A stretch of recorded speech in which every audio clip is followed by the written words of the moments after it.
Brian, thank you for taking time with us off the Block blog. I don't really want to dive into the match tonight. Just ask you some other questions. First and foremost, a lot of us are very respectful of the job that Jay has done to turn around the Mason program, and you guys obviously had the 3-0 sweep at Penn State. So a lot of us think that you guys are now the pick to win the EIVA. How does it feel to be the hunted as opposed to be part of the chasing group? Well, I think when I came in my freshman year, we looked at Penn State with a lot of respect, and we still do. They're a really good team. But this year it just felt different. We thought that we worked hard enough this past years to be considered one of the best teams, even though people don't give us the respect we deserve, I think, at times.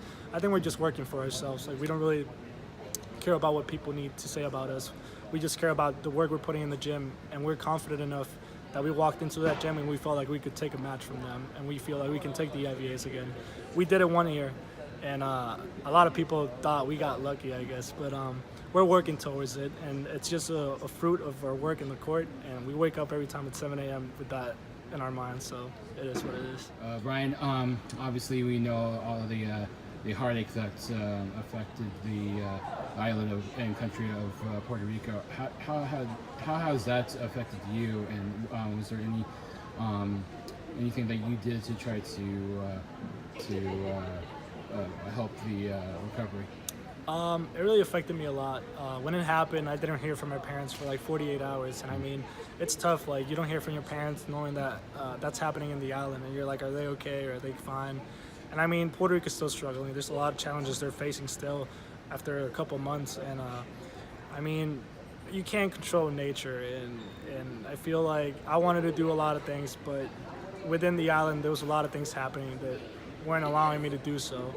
And I mean, I talked to my parents, they're just getting back to their feet. I mean, we got power, we got water back, so that's good. But there's a lot of people who are not as lucky as my parents, and they're still struggling, and it's really sad. And I feel like I wish I had more power to do a lot more, but I'll do whatever I can to help the people out. I mean, I carry Puerto Rico with me anywhere I go. That's where I learned how to play. That's where my parents taught me and made me the person I am today, so I'm grateful for that. So any way I can help, I will. Well, let's talk about another Puerto Rican connection. After a match, I didn't want to interrupt you because you had a blast connecting with the old friend and John Rivera of USC.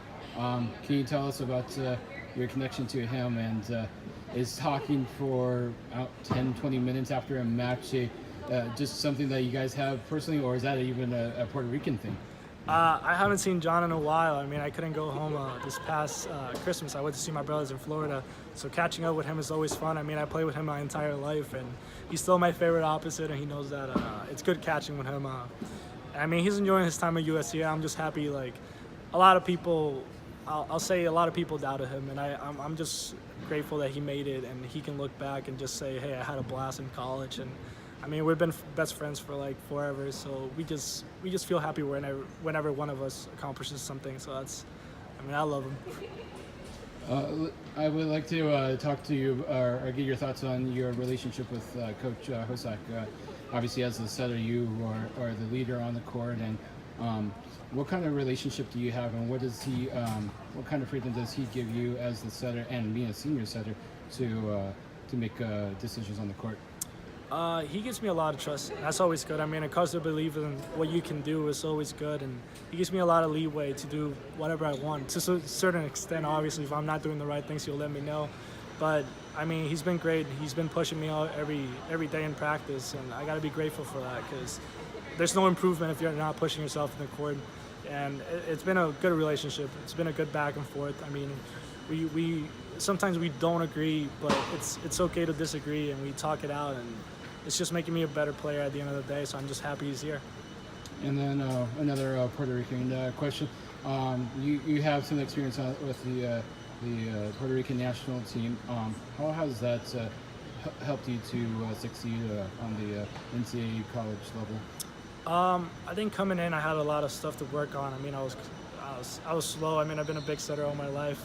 Being with a national team, it's just been a confidence booster. I mean, you walk in that gym, and even if you're not playing, if you're shagging balls and you're watching what the guys are doing, you get a lot of feedback from your own kind of play. So it's always good to be in that gym. I always feel like I'm getting better. There's a lot of players that I look up to still, And I mean, walking in college, I just feel like I got a lot more confidence because they pushed me to that level. And I can't wait to be back in that gym and just keep pushing myself. Well, thank you for taking time with us off the Block Blog, and good luck the rest of the season. Thank you.